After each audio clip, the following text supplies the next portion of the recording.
À sa création en 1871, la NRA n'est qu'un club de chasse et de tir, fondé par 2 soldats de la guerre de sécession.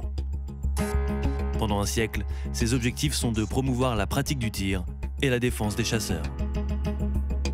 The National Rifle Association, commonly referred to as the NRA, is the oldest national organization of sportsmen in the United States. Mais tout change dans les années 60. La NRA devient un lobby politique puissant, obnubilé par la défense des armes à feu.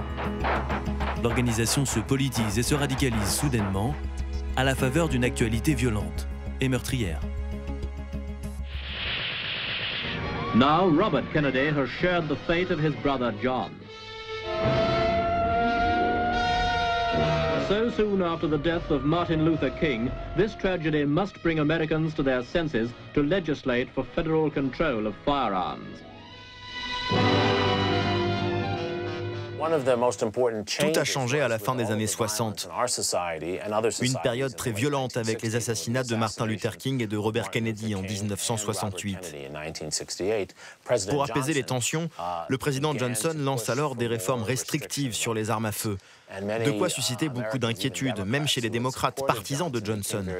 Ils craignaient d'être en danger si on les privait de leurs armes.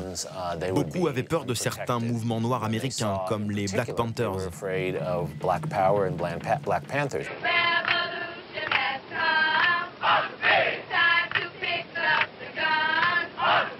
Effective crime control remains, in my judgment, effective gun control. La NRA sent alors le vent tourner. Au sein même de la NRA, un petit groupe d'adhérents ne pouvait supporter de voir leurs conditions de port d'armes restreintes de jour en jour.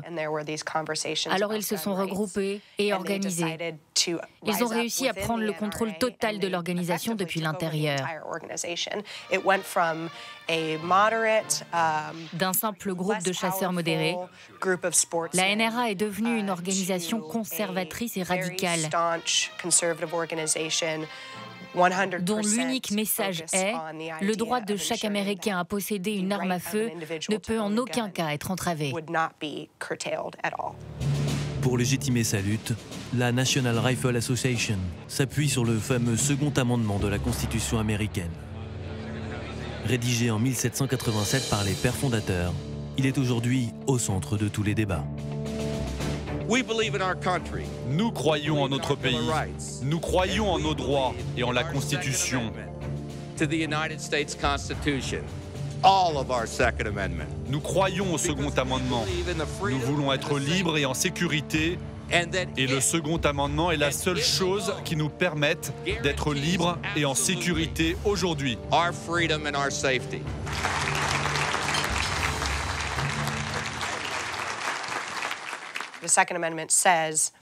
Le second amendement dit « Une milice bien organisée étant nécessaire à la sécurité d'un État libre, le droit qu'a le peuple de détenir et de porter des armes ne sera pas transgressé. » Aujourd'hui, le débat porte sur ce que les pères fondateurs ont voulu dire.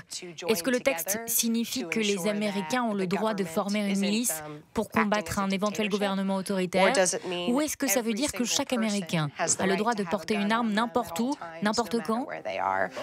Il y a 2 points intéressants selon moi. D'abord, les pères fondateurs avaient prédit qu'on aurait beaucoup d'armes. Ensuite, ils avaient anticipé le fait qu'il faudrait des limites. Parce que contrairement au premier amendement qui dit que la liberté d'expression est absolue, la Constitution ne dit pas que la liberté d'être armé est absolue. Comme s'ils avaient prévu qu'il faudrait un encadrement aux armes. Le débat aujourd'hui porte sur les limites de cet encadrement. He hollered, "The British are coming. Grab your guns, boys, and come running." Ce qui est très important à prendre en compte, c'est qu'au moment où la Constitution a été rédigée, les seules armes à feu qui existaient étaient des mousquets. Au mieux, vous pouviez tirer 3 balles par minute avec ce genre d'armes. Donc à l'époque, les fusillades de masse comme aujourd'hui étaient tout simplement impossibles. Would make someone capable. In total, the gun industry is estimated to have gifted between $19 million and $60 million to the NRA. That's an estimate because there are no official figures. But In return for those donations, the gun industry gets a powerful defender in the NRA. L'industrie des armes est le principal pourvoyeur de fonds de la NRA, avec les membres de l'organisation qui cotisent chaque année. De nombreux constructeurs reversent une partie de leurs ventes au lobby. Loin de s'en cacher, le fabricant Ruger, par exemple, l'affiche fièrement sur son site. 2 $ sont donnés à la NRA pour chaque arme écoulée, avec un objectif de récolter 4 millions de dollars sur 2 ans. De quoi expliquer le budget astronomique de la NRA, 250 millions de dollars par an. Forcément, ça aide pour accéder au couloir du Congrès.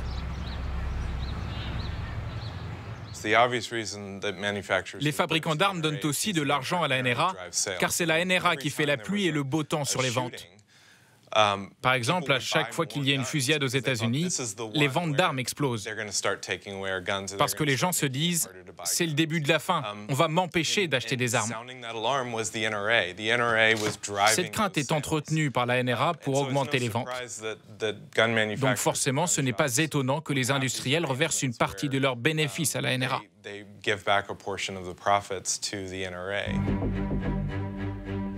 En échange des donations de l'industrie, la NRA fait donc tout pour favoriser les ventes d'armes, environ 3 millions par an dans le pays. Mais ce n'est pas tout.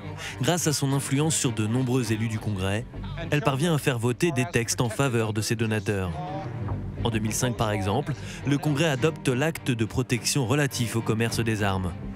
Une loi qui exonère de toute responsabilité les fabricants d'armes à feu lorsque leur produit est utilisé pour commettre un crime. And the bill is passed, as amended. La NRA déclare alors qu'il s'agit de la réforme la plus importante de ces 20 dernières années. On a fait du lobbying intense au Congrès. On notait les élus sur cette seule idée et bien évidemment, ils nous ont soutenus, républicains et démocrates. Cette loi était primordiale pour l'industrie des armes, pour les Américains et pour la survie du Second Amendement.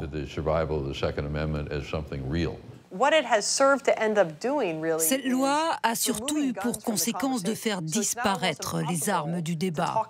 Aujourd'hui, il est très difficile de remettre en cause les armes à feu en tant que telles lorsque l'on parle des tueries de masse. On le voit très bien en ce moment. Après Parkland, une commission sénatoriale était censée se pencher sur la sécurité de nos enfants dans les écoles. La ministre de l'Éducation, Betsy DeVos, a alors annoncé qu'elle n'étudierait pas la question des armes, qu'il ne parlerait pas des armes à feu dans ce débat sur la sécurité à l'école. Elle a brandi la loi de 2005 comme argument, disant « on ne peut pas blâmer les armes, regardez, le Congrès a voté un texte qui dit « les armes ne sont pas le problème ». C'est encore cette idée que l'arme n'est qu'un outil au service de la personne. C'est cet argument « les armes ne tuent personne, ce sont les gens qui tuent ». Tout cela est entretenu par la NRA pour protéger les fabricants d'armes qui lui donnent de l'argent.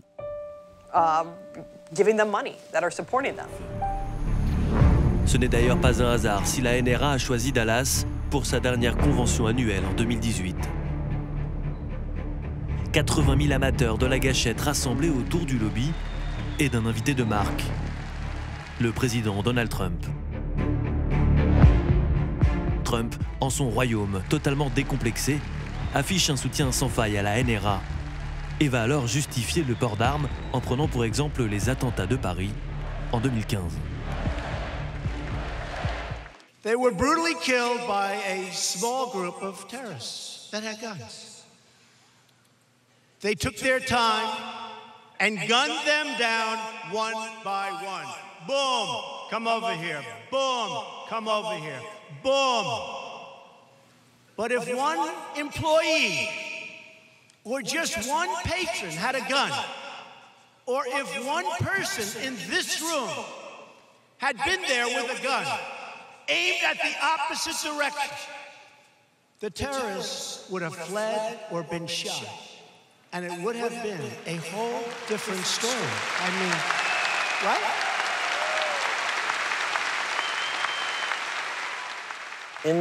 À court terme, Trump est un bon président pour la NRA, parce qu'il obéit, il joue leur jeu. Mais à long terme, c'est un très mauvais président pour la NRA, parce qu'il parvient à mobiliser tout le monde contre lui. Ce que la NRA voudrait comme président, c'est quelqu'un comme George W. Bush, qui était adepte des armes à feu sans être trop offensif avec l'opposition. Don't worry about the NRA, they're on our side. You guys, half of you are so afraid of the NRA. There's nothing to be afraid of. Cet épisode est la meilleure illustration de l'influence que la NRA a sur Donald Trump. Ce jour-là, à la Maison-Blanche,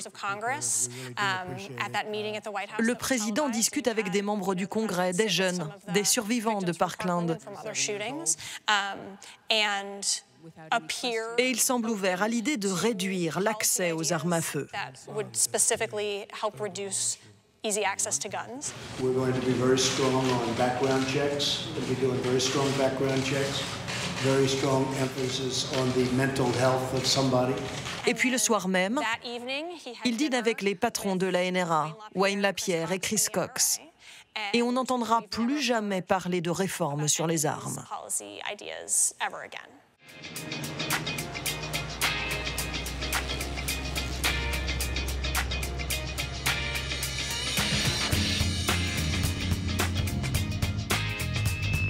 Students at the Florida high school that was the site of a mass shooting are taking a road trip for change.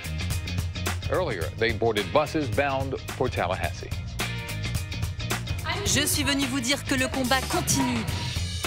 About 20 students are going on a nationwide bus tour in their push for stricter gun laws. They'll stop in 75 different cities to take part in rallies and meet with voters and elected officials.